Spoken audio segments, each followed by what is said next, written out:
Hey, good afternoon, everyone. This is my response to the Week 3 discussion question, in which we are to answer whether or not we believe the U.S. could effectively carry out its foreign policy objectives in the Middle East during the early to mid-1900s. Given the amount of material that we've read in the last 3 weeks,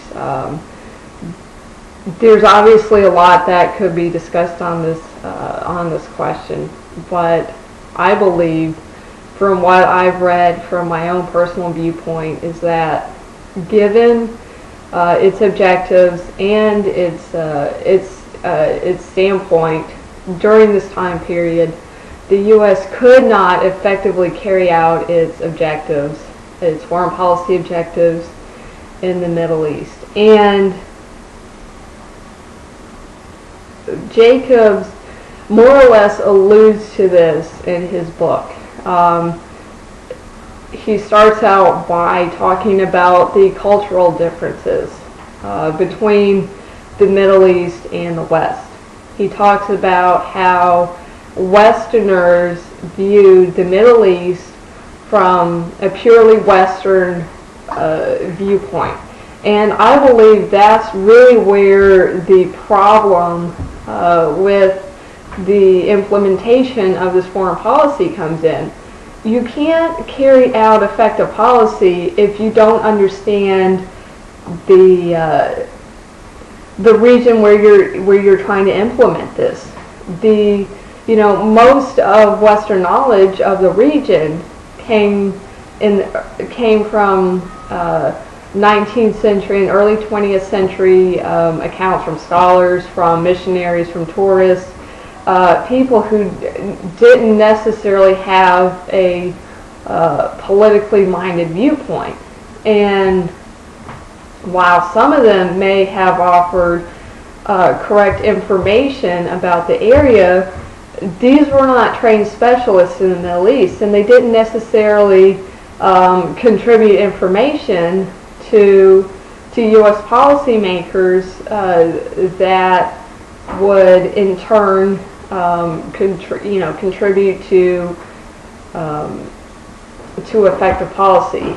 And I really think that is the crux of the issue, that the U.S. went into the Middle East hoping to impart its values, its culture, its political structure, and basically turned the Middle East from a backwards medieval region to a modernized, westernized region. And Jacobs talks about this when he talks about the liberal economic and modernization theories that were implemented in the 1950s and the 1960s. The King-Crane Commission, which really played an integral role in shaping of foreign policy, I believe it was in the 40s and 50s, stated that it was necessary for the Middle East to undergo a period of what they termed tutelage for the region to become less backwards and more modernized. And their intent was to reshape the economic, the political, the religious, and the social structure of the region to mold it into more westernized standards, so that the implementation of policy in the region would be done more smoothly and more effectively. And what I've really gotten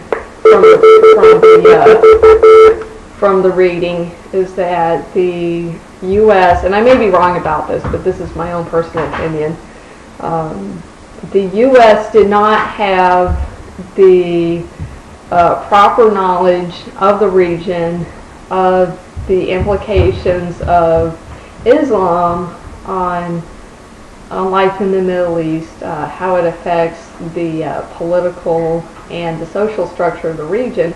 I don't think that the U.S. went into the situation and created foreign policy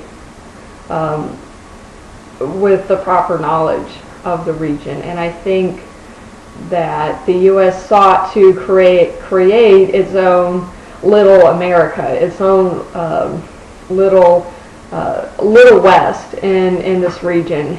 And I really think that's where they went wrong, because you can't impart or force your own values and your own ideas on a region that is completely different from yours.